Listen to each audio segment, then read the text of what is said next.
Sunnah. And his students, all his students, mashallah, in every part of Yemen, there's Muhammad al-Imam, hafidahullah, that pious scholar, genius, mashallah. He's in Ma'bar. Anybody can go now and study in his masjid for free. He wouldn't charge you a penny.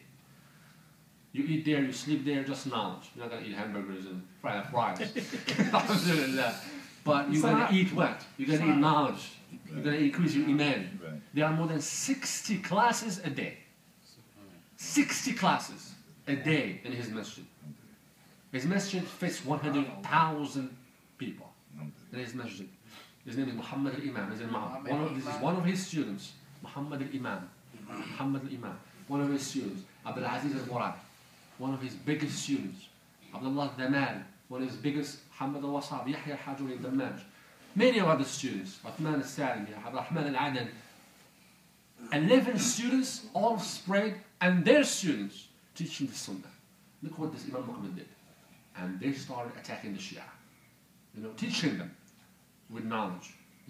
Teaching them with knowledge. And there's always this argument between Sunni and Shia. But alhamdulillah, the way they treat them with knowledge. And many of the Shia make tawbah to Allah. Many of the Shia return to the Sunnah, alhamdulillah. But when Imam Muqbil, he went to the capital of Yemen, and he wanted to give a lecture about the Hadith, about the science of Hadith, in the University of Iman. Okay, it's called University of Iman in Sana'a. The leader is Zandani. Abdul Majid is Zandani. He's Ikhwan too. Majid Zandani is the leader of the Ikhwan in Yemen now. And he's still alive. But when Imam Muqbil, he went to the masjid, and the first day was packed. The masjid was packed. And the Imam Muqbil, rahimahullah, they gave him this chair with this wheels, the chair with the wheels that turns around. Wheelchair. Not a wheelchair. Okay. The chair that turns around with the wheels. With the casters on. And the sheikh, he never sat down on this chair. So he started, when he sat down, when he turns, the chair turns, and everybody is laughing at him. Was that Hafid rahimahullah? He never sat in the chair. He used to sit in the minbar. Right. That's the sunnah. Or he sits on the ground with his students, 10,000 of students. Right. And he was very humble. And I will tell you a story about this man, you will be shocked. It's only online, only his students know that story. When I read it, I was going to cry. But I will finish the first one. When he started, the first day was packed. 100,000 of people. Imam Muqbil is here. Muqbil is here. So he started, most of these people are Ikhwanis. So he started reading from the Hadith. What does authentic Hadith mean? What does not authentic Hadith mean? This is Imam Ahmad ibn Hanbal, this is his Sunnah. They didn't care. They don't care about knowledge. No. SubhanAllah. Not everybody does. Only the people who Allah loves. Those are the people who Allah subhanahu wa ta'ala will put the light in their hearts to follow the knowledge, to seek knowledge. Not everybody seeks knowledge. Because it's one of the most toughest things. It's not easy to seek knowledge. You have to memorize the Quran, right? That's the first thing. You have to memorize the Quran. You have to know the Tawheed. You have to know the 99 names of Allah and His attributes. What do they mean? You have to know many things. There are many things in the knowledge. So, the second day, numbers start to decrease. Third day, numbers start to decrease. It's falling off, wasn't it? The fourth day, only one row. All these ikhwan is just left. We don't mind knowing anything about hadith. Who cares about hadith? That's what they used to say, astaghfirullah. Who cares about hadith? We want to go to we want to control this country with Islam. We want to reach the government. How are you going to have an Islamic government if you don't have knowledge of the Quran and Sunnah? Yes, jazakallah khair. And that is what happening. Wallahi, I'm serious. Most of the things that are happening now in Arab countries is ikhwan. Most of them. The rebellions, killing themselves, those are ikhwanis. This is just a brief thing about the ikhwanis. If anybody tells you anything about ikhwanis, this is just briefly I told you about ikhwanis. There are many, many things. And they have this thing called bay'ah. Bay'ah. Have you heard of bay'ah? When the Sahaba converted to Islam, they used to go to the Prophet under the tree. Shake his hand, and they say, we have bay'ah to you, Rasulullah. Pledge. Yeah, that's the word. Pledge. Rasulullah, and Rasulullah will tell them, what do you want to do for Islam? Some of them will say, oh Rasulullah, I want to die in the battle. As a mujahid, as a martyr. And Rasulullah will make a dua for him, and he will die in mujahid. Some of them, oh Rasulullah, I would never ask anybody anything. Yes. MashaAllah. MashaAllah.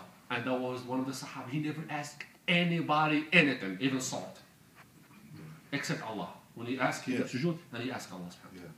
Every Sahabi asks Rasulullah different thing. Yeah. That's called bay'ah. Now this Ikhwanis, they have something called bay'ah too. You go to the leader and you give him, you shake his hand and you do bay'ah to him. So you can be Ikhwani too. Because this is a form of attribute.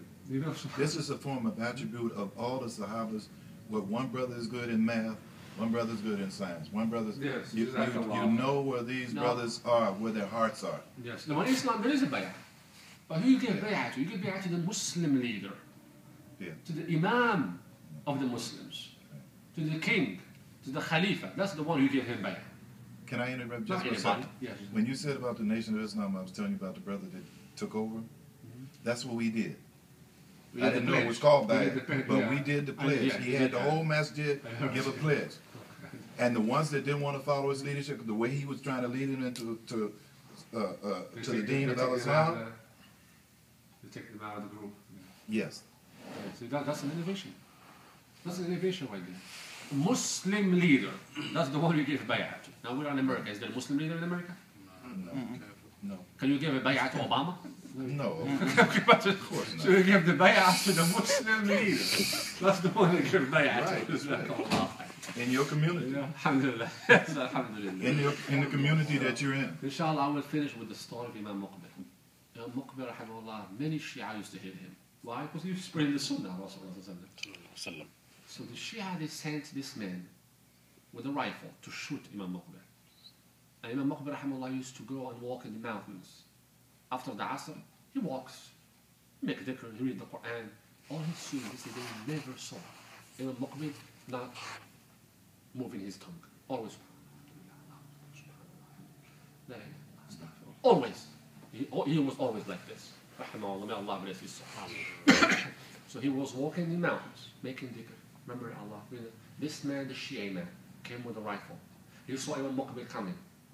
And he aimed. And he said, well, this man started shaking. And Imam Muqbil was walking towards him.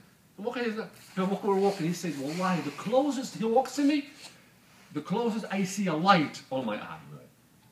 I see a light here in my eye. I dropped the rifle and I ran away. I couldn't shoot him. The malaika, the angel protected him. Those are the scars of hadith. Allah protect the scars. After Imam Albani. He passed away, rahimahullah. Inshallah, somebody please. Subhanak Allah,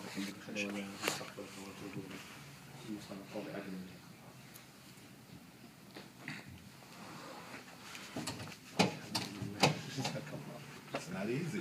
It's not easy, brother. It's not easy. Because your numbers might decrease too. No, we pray that Allahu Akbar, Allahu Akbar. أشهد أن لا إله إلا الله.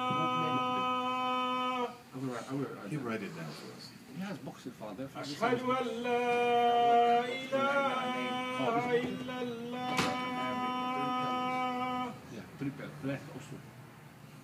أشهد أن محمدا رسول الله.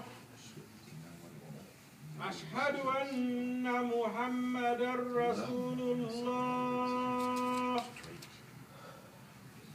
حي على الصلاة.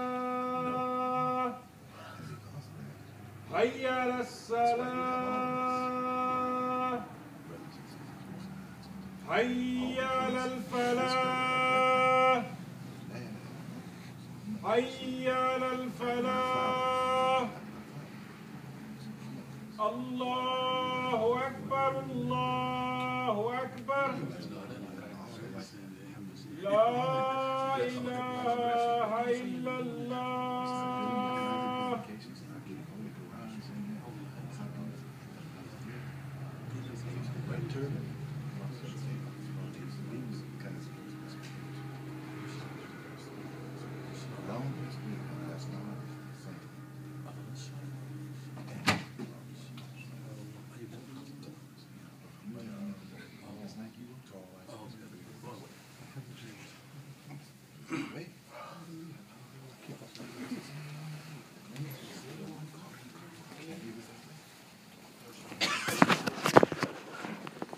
Allahu Akbar.